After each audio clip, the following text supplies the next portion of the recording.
Cognitive distortions are irrational thoughts that can affect your emotions and impact the way you view and interact with the world. When you are experiencing chronic pain on a daily basis, it is easy to misinterpret information presented to you.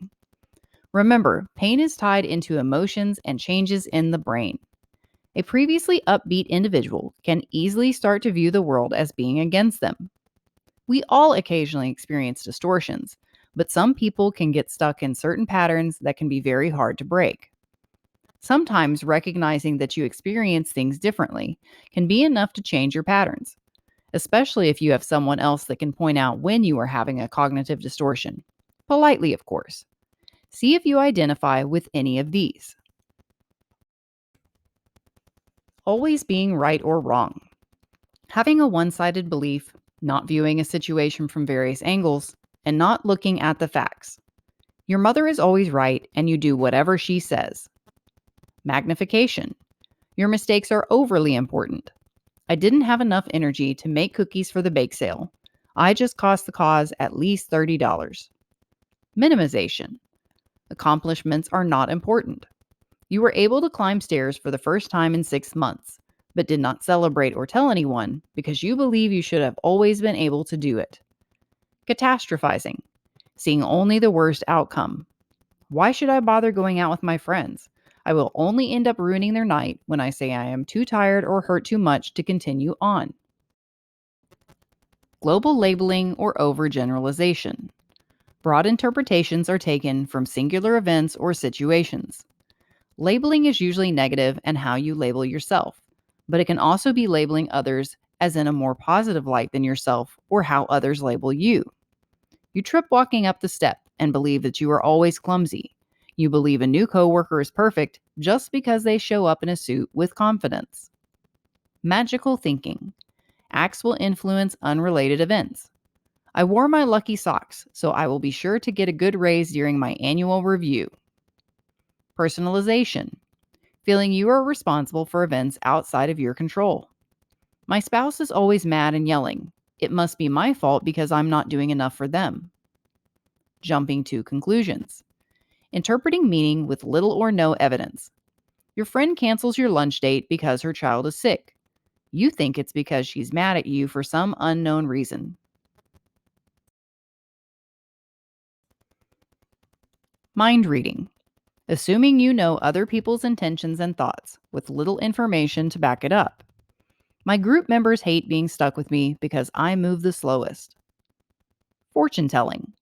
Believing you know what will happen without any evidence. I just know I'm going to butcher this interview because nobody would want to hire me. Blaming. Giving excuses to a situation instead of taking ownership. Even though you were looking at your phone and a wet floor sign was up, you still believe that it's the janitor's fault you slipped. External control fallacy, where an individual thinks of him or herself as helpless. I feel overwhelmed and anxious due to COVID. I have no control to protect myself or family from it. Internal control fallacy, the belief that you are responsible for everything. My neighbor's house burned down because I wasn't home. I could have seen the smoke and called the fire department. Fallacy of fairness, believing that things should be fair. I'm a good person. How could this happen to me? Fallacy of change, expecting others to change to suit your needs. You think your spouse should pick up on your bad mood and take care of the children. Emotional reasoning, believing that feelings are facts of the situation. I feel like I'm a bad parent, so it must be true.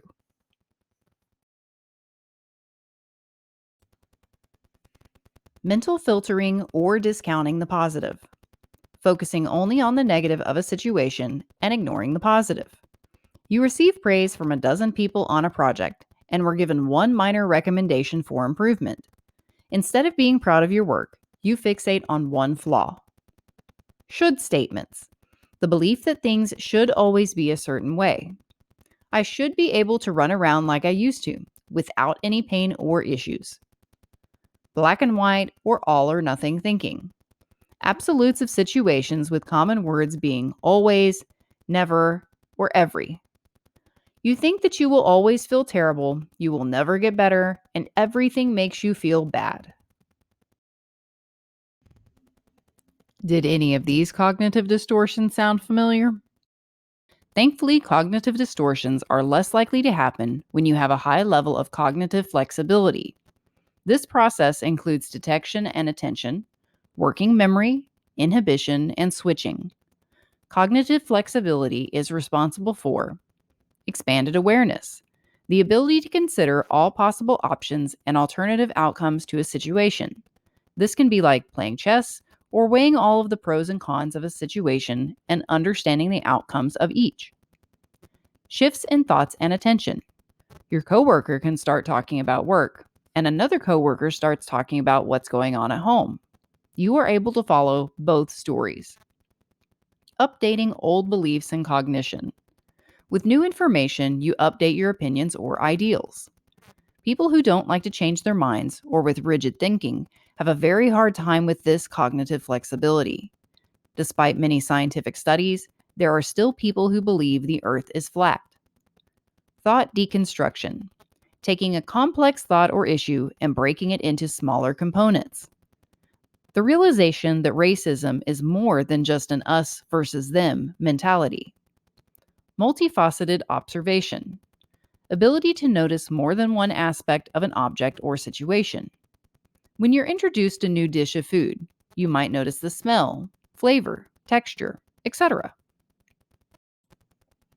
Cognitive distortions can be reduced by working on your cognitive flexibility skills. The first step is to become aware of your distortions. If you do not know you have a problem, how can you correct it? Step back when you are experiencing a negative feeling and determine if your thoughts are cognitive distortions.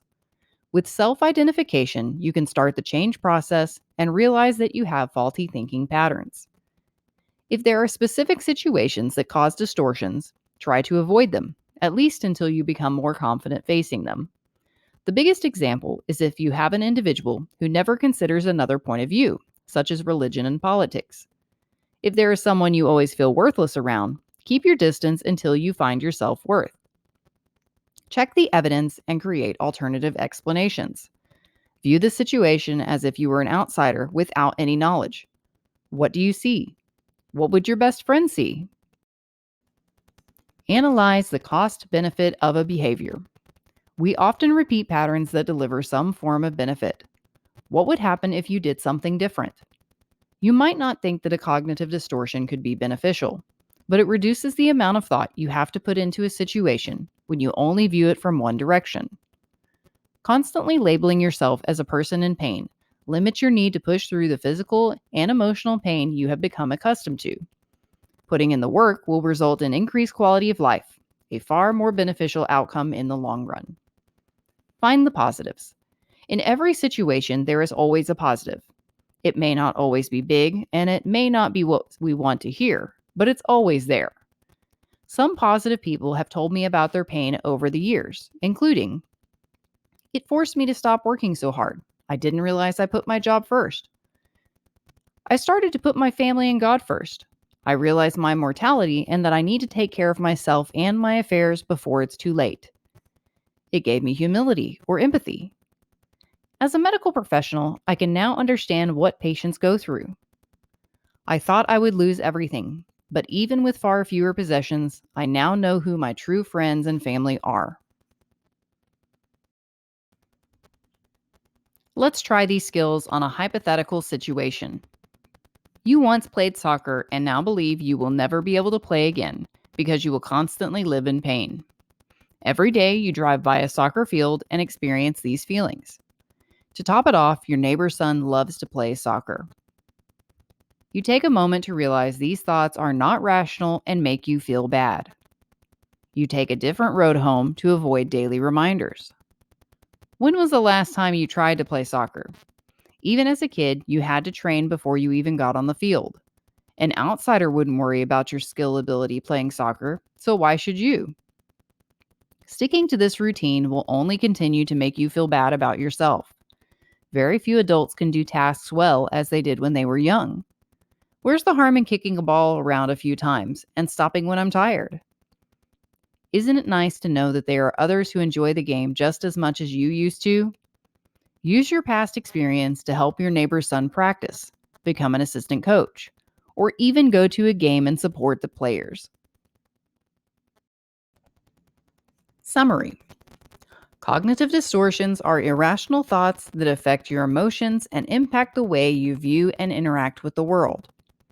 We all experience distortions on a daily basis, but they can be detrimental to our well being and those around us if left unchecked. Cognitive flexibility helps reduce distortions, and there are many ways to increase these skills.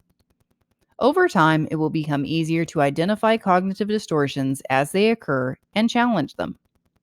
With practice, you can lead a more positive life and take situations as they are, instead of as over exaggerations based on harmful thoughts and emotions.